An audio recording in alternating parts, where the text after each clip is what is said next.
All right. Hey, it's another week. It's another week of what I like to call the Brent Broadcasting Channel, otherwise known as the BBC. A different one, a little different take, but still glad to be here. And it's a great way to kick off another week of good conversations because I'm getting ready to have one with a guy. Gosh, I can't even remember the last time I actually talked to Wilson Raj, but it's been that It's long. been a while. It's been a while, but it's great to have Wilson with me. Wilson is, I want to make sure I get this right, the Global Director of Customer Intelligence for SAS. So, Wilson, thanks, man, for making time today. Brent, it's always a pleasure to chat with you and catch up and see what you're up to. And also, I learn a lot from these discussions. So thanks for having me.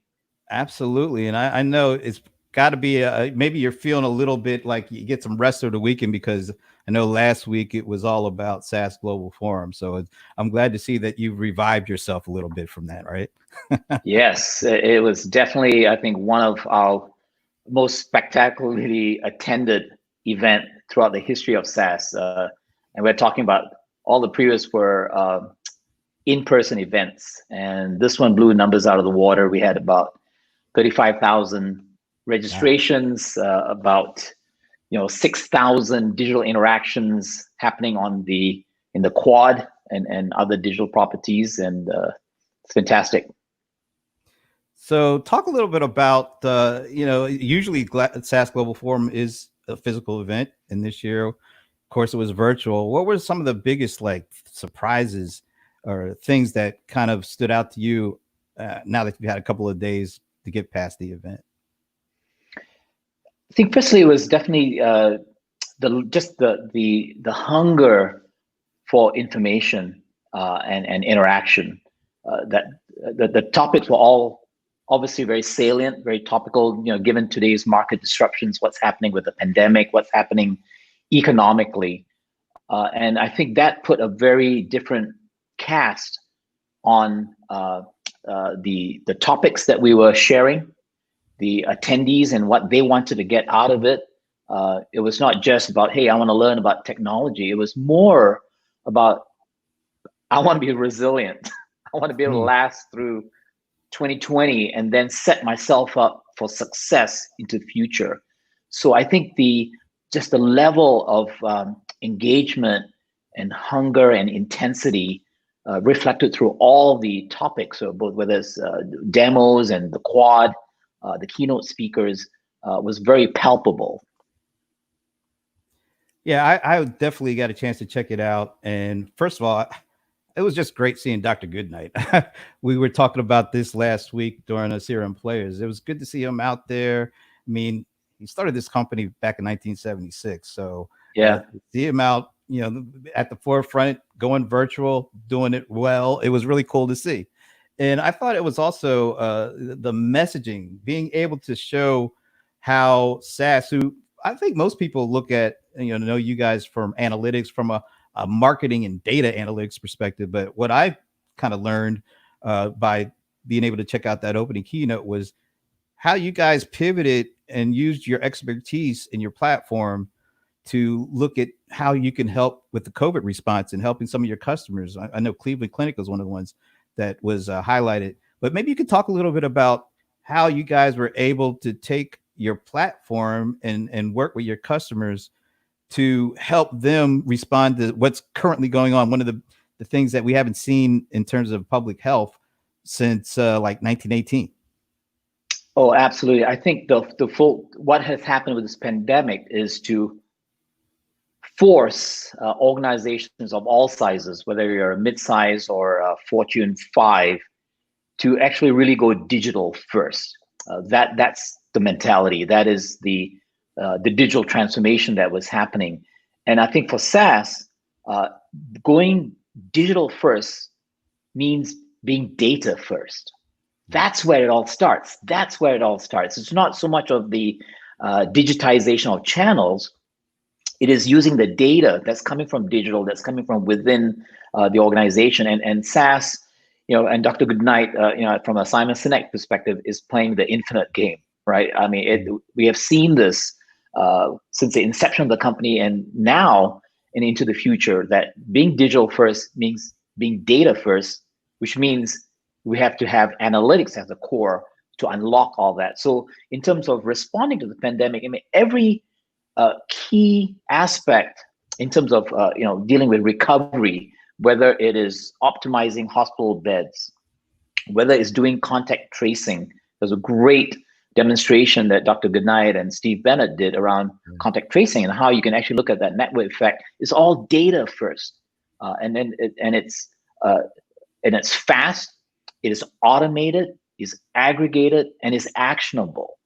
And we're seeing that in use cases, not just in the pharma or the healthcare space, but in optimizing supply chains, looking at inventory supply. How do you optimize that? Looking at pricing. How do you optimize that and predict, in lieu of what's happening now, how the organization can take advantage and start to thrive. So in all these areas of recovery, whether it's supply chain, merchandising, pricing, financial stability, healthcare, we were able to bring that whole notion of data first, empowered by analytics, very, very quickly. And what was really cool was that these solutions were brought in sometimes within weeks, sometimes within days, to the marketplace. And that was really a huge testament to the agility of the platform, the automation that's built into it. And I think the third thing I would say is the very rich knowledge set that we had from a vertical perspective in manufacturing, in retail, in utilities, and in healthcare. That really galvanized, and we were able to help our customers that way. You say part of being digital first means data first. And when you look at what's been happening with the pandemic, and we've talked about digital transformation for a number of years, but has the talk of digital transformation changed in some ways because of COVID-19? And if so, how do you see COVID-19 changing kind of the definition and the approach to digital transformation? I think the COVID-19 clarified the definition of digital transformation.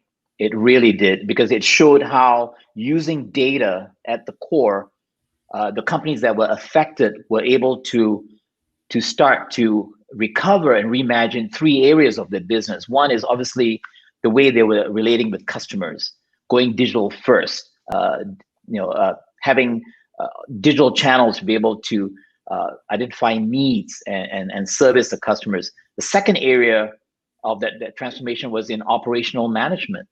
We talked about processes being digitized, being accelerated, efficiencies being squeezed out within minutes. And the last one is around innovation. That's another aspect of digital transformation, using data.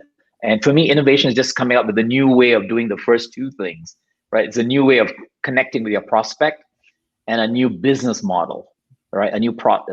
And so that, to me, those three areas around customer experience, around process improvements, around new business models, all were expressed, and you could see this, Brent, in the last three months across all sectors. It doesn't matter. We saw elements of all those things. So I think now the question becomes, do brands sort of now go back to normal, or are they going to sustain the advances that they have gained during this period?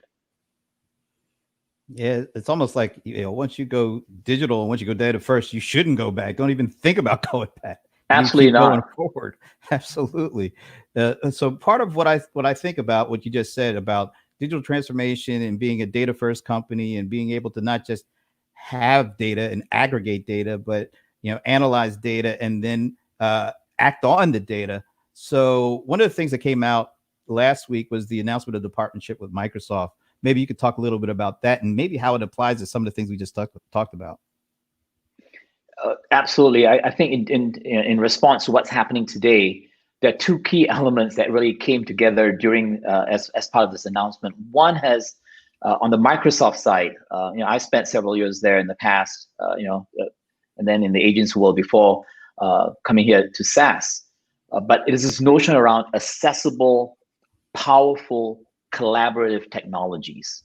right? And Microsoft is known for that. Of course, they have a whole plethora of offerings and key capabilities, but that's at the core. It's about empowering people and teams and organizations so that they're more productive. On the SaaS side, we are about empowerment as well, right? We are about empowering individuals and organizations to make the best decision possible given all the circumstances. So when you bring this notion of collaboration and then the decisioning, right, analytical driven decision making to transform lives and so on, and you bring them together, that's really at the core of this announcement. So moving our analytic workloads, all that SaaS has to offer into Microsoft Azure is a critical thing. And of course, down the line, we will continue to expand that through various phases and so on. One of the things also, moving SaaS onto the Azure cloud is one thing, but during the demo, it was really interesting to see how integrated the interfaces were. We saw like it's kind of hard to see the difference between what was going on with SaaS Viya and then what was going on the Microsoft side with their Power Apps and their Power BI. So the integrate, it's not just SaaS moving on top of the Azure cloud. It's really integrating all the things that you guys do that you bring to the table and bringing it together. That was the magic of that demonstration. It wasn't sort of switching UIs, going from a Microsoft UX to the SaaS interface. And so, it was seamless. You could not tell where one action began and where the other one ended.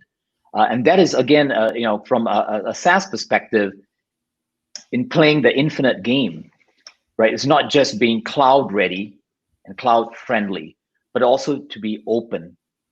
So in other words, be able to integrate through various programming languages, various environments, so that our workloads, our models, our processes are very synchronous into the the domain of other technologies as well. And that was really exhibited very well in some of the demos that we saw. Yeah, I thought that was really cool to see. And there's more to come. That's even better to see. All right, that's cool. So I actually had an opportunity to speak to Dennis Massengill the Friday before SAS Global Forum. And one of the things that he was talking about is, things, the content that was created for the conference, the sessions and all that, it lives on because it's, the conference itself, is a couple hours or a couple of days, but the content was created to live beyond the conference or the virtual event. So maybe you could talk about some of the things that people should really kind of look at and dig into now that the conference is over, but the content is still available for them.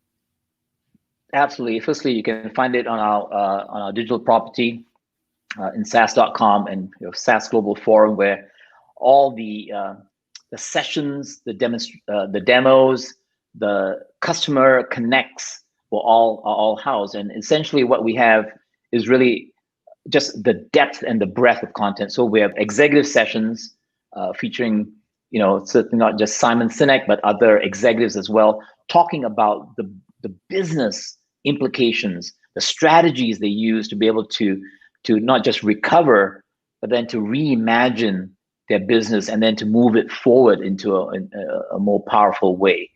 There's a whole host of vertical sessions as well. So that are catering to all the different business industries, for financial, for retail, for pharma, utilities, and so on. So you can get very industry-specific content where experts, customer experts as well as SaaS experts, are focusing on specific use cases to be able to demonstrate that, to show how technology is working and how they can solve very immediate problems while laying foundations for the future. Then there's also the interactive demos and the quads, where you can actually go in there and look at power demos of various vertical and technology solutions in action. And all this stuff, as you say, Brent, will live on. So it's not just confined to this moment in time where we're talking about COVID-19, But I think you can replace COVID-19 with any disruption that comes out, probably at the end of the year or even into next year. So insert your favorite disruption there, Right. and and all the content will still be relevant, and I think it'll still be very helpful for our audience. So we talked a lot about data and digital first and data first, and just so much data being generated by as more people go digital. That leaves digital footprints, that leaves more data that can be aggregated, analyzed, acted upon. But that also means a lot more of security and privacy Yes. that companies really have to be aware of. And one of the things that I wanted to ask you about is this whole idea of the death of the third party and of third party cookies, and particularly when it comes to small businesses. I kind of have a sweet spot for the SMB space, and they have a lot that they're dealing with, generally speaking. But what is this going to do? How should they be approaching what's going on with cookies, third party cookies? Yeah, Brent, I think this balance, we've chatted about this several times, I think, in the past when I came on your radio show, around this balance between personalization and privacy, right? Where's the line? What's creepy? What's relevant? And there's, we can, and I think today, with everything going digital first, where the physical aspect is completely non-existent, at least for now. In the near term, there might be some elements of that coming out, maybe, I don't know, in the near or mid future, but for the most part, it is screen interaction, right, or through apps. And what we're finding is that the third-party cookie has always been sort of a panacea, unfortunately, seen rightly or wrongly by companies, certainly the mid-sized enterprises, as well as to be used for better targeting. Now, unfortunately, I mean, the research has shown third-party cookie tracking and the way you do metrics and the way you do attribution has been kind of sketchy at best, right? Because of when you look at the ad tech environment in terms of how third-party cookies are measured and how digital properties are synced to that, there's a lot of uncertainty, a lot of grayness in terms of how do you really map that? Are you really doing that one-to-one? And so with Google just recently announcing the demise or lack of support for third-party cookies, the first knee-jerk reaction is like, yeah, how am I going to track people on my website? That's the first thing people are screaming. Well, there goes my digital identification tracking mechanism. But when people calm down, you could see that, what? There is a world beyond third-party cookies, and I would call that first-party consent, not first-party data. Now, first-party data is in fact, there will be a greater reliance on first-party data. That's the data that the grocery store or the mid-market brand would use as the customers or prospects interact with them digitally, correct? Absolutely, and you're tracking that stuff. Now, that's behavioral. But then when you talk about first-party consent, that's the data that is provided by the consumer as a tacit invitation to say, hey, I want to know more, right? It could be as direct as texting the brand and say, hey, give me information. That's very direct. Or it could be through other kinds of behavioral footprints or sentiment that the brand can capture to say, this person is giving me tacit approval to engage with you, to do something, to provide information. So if you're a bank, maybe how do you change your account number, or how do you add more services? It could be for a transaction. I want to pay a bill. I want to split this this investment portfolio into 5 pieces, whatever that is. Or it could be something from a support perspective. I need to talk with someone to help me make some smart decisions about my investments. And you can use that same informational, transactional, and support moments of truth in any industry. And in those interactions, you have what I call first-party consent.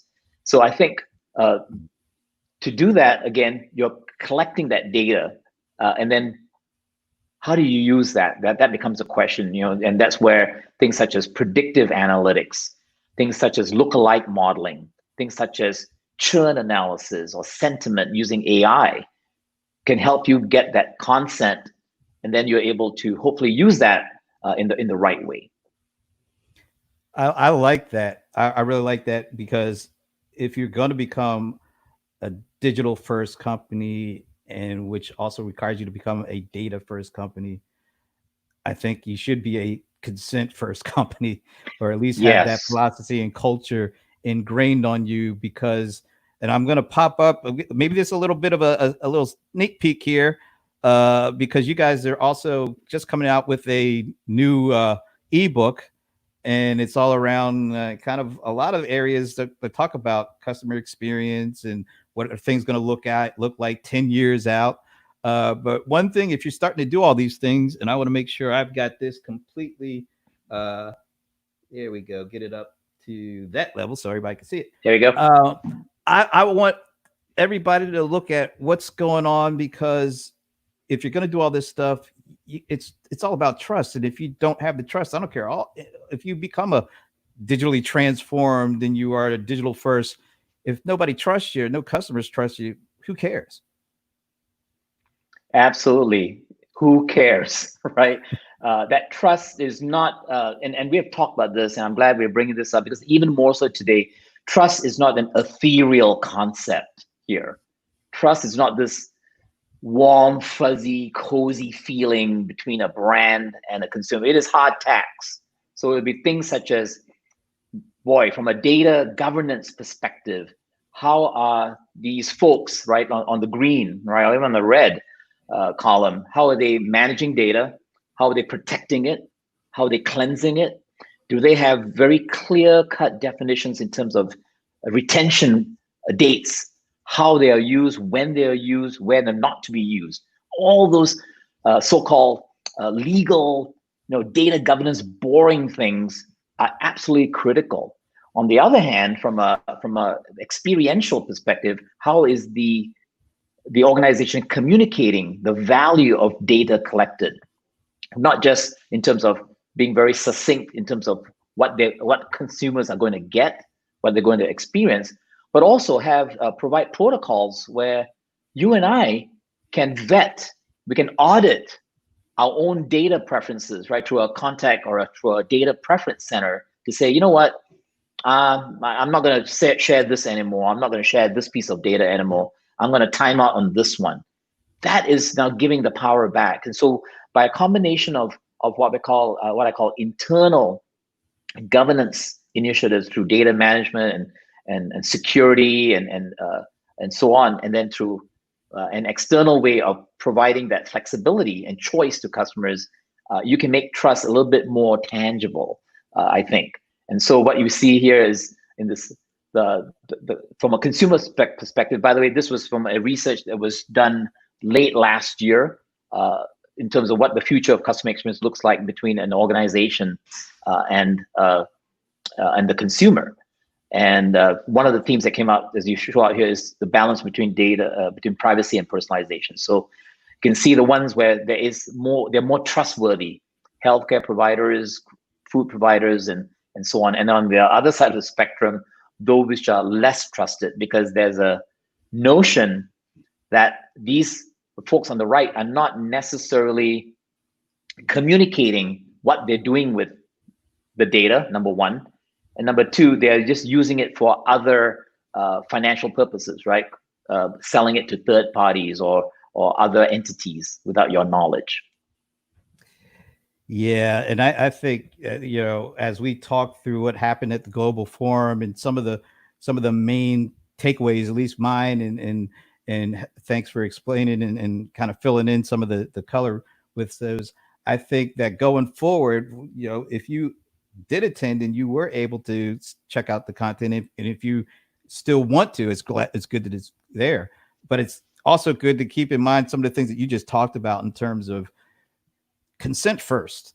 If you can build that into your culture, your corporate culture, your DNA, then you have a solid foundation to move forward and put all these other pieces into play.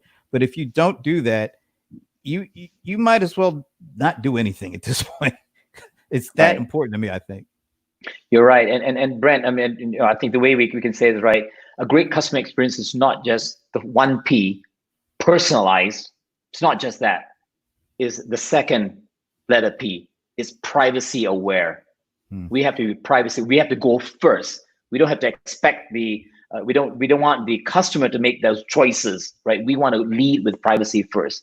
And I think as we go through this disruption and into future state, whatever that looks like, privacy can now become the new customer experience differentiator.